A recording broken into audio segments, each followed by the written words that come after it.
জনিতাই নিতাই গৌর হরি হরি বল। তো মাগো ওই যে প্রসাদের সুবাস মানে সুগন্ধ, ওই সুগন্ধ রাস্তার একটা কুকুর চলে যাচ্ছে, আর ওই কুকুরের নাকের মধ্যে ওই প্রসাদের সুবাস পেতে পেতে পেতে পেতে শিবানন্দের বাড়ির সামনে এসে দাঁড়ালো। আর মনে মনে ভাবছে, শিবানন্দ আমায় কি একটু প্রসাদ দেবে না? আমি যে ওই প্রসাদের সুবাস পেতে পেতে আমার যে মন জুড়িয়ে গেল, আমার যে বড় আশা জাগলো, আমি একটু প্রসাদ পাবো। শিবানন্দ আমি একটু দাও না গো, আমি একটু প্রসাদ দাও না শিবানন্দ, আমায় একটু দাও না। দেখুন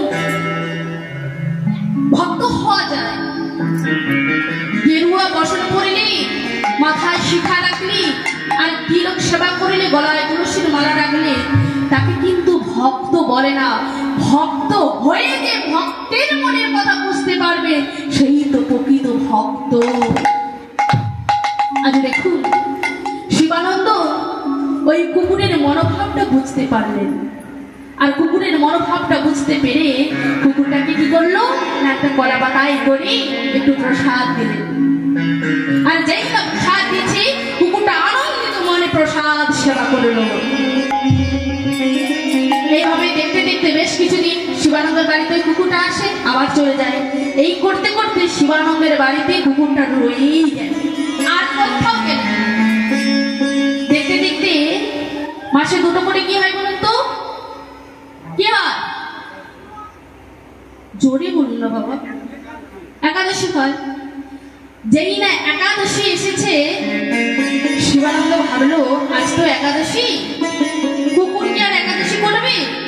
তো এক কাজ করি, কুকুরটার জন্য নামলে আমি একটু অন্ন রান্না করে রাখি। এই বলে শিবানন্দ কি করেছে, কুকুরের জন্য একটু অন্ন রান্না করেছে।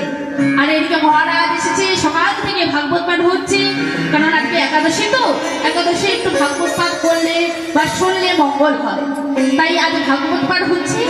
আর ওই কুকুরটাও কিন্তু এক ধারে এক মনে এক চিত্তে ভাগবত পাঠ শুনছে। মহারাজ বলেছেন যে একাদশীতে কেউ যদি এক দানা অন্ন বহন করে তার সহস্র পাপ হয়, শত শত পাপ হয়।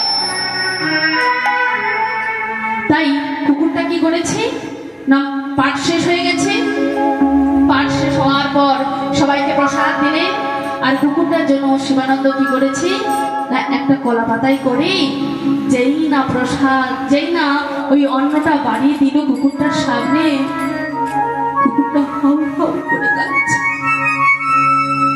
শিবানন্দ, ও শিবানন্দ, তুমি আজ আমি অন্ন দিচ্ছ? আমি অন্ন পাবো না। আমি যে শুনলাম এই একাদশীতে কেউ যদি এক দানা অন্ন গ্রহণ করে তার যে সহস্র পাপ হয়। এই জন্মে আমি কুকুর জনিতে জন্মগ্রহণ করেছি,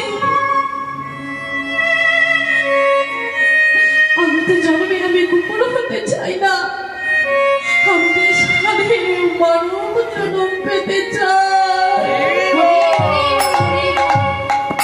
ভগবান তো আমায় সবই দিয়েছি, তুমি কেন কেন মানব জন্মটা চাইছি? দেখুন কুকুরটার মনোভাবটা দেখুন। আমরা মানুষ কি করতে পারলাম বলুন তো বাবা, বলুন তো মা, আমরা মানুষ হয়ে কি করলাম? সংসারে আসলাম, বিয়ে করলাম, ছেলে মেয়ে হলো, এদের গোছগাছ করে যেদিন অন্তিম সময় আসবে এদের ছেলে এদের সবাইকে ছেড়ে একদিন চলে যেতে হবে। কিন্তু কেন এলাম, কিসের জন্য এলাম, একবার কিন্তু আমরা ভেবে দেখি না। মহাপ্রভু কিসের জন্য আমাদের পাঠিয়েছে? কৃষ্ণ ভজিবার তোর সংসারে আইল, মিছে মায়ের বদ্ধ হই, বৃক্ষ সম হইল। কৃষ্ণ ভজিবার তোর সংসারে আমরা এসেছিলাম মাগো। কৃষ্ণ সাধনা ভজনা তোমার পুজো করে হে প্রভু, আমায়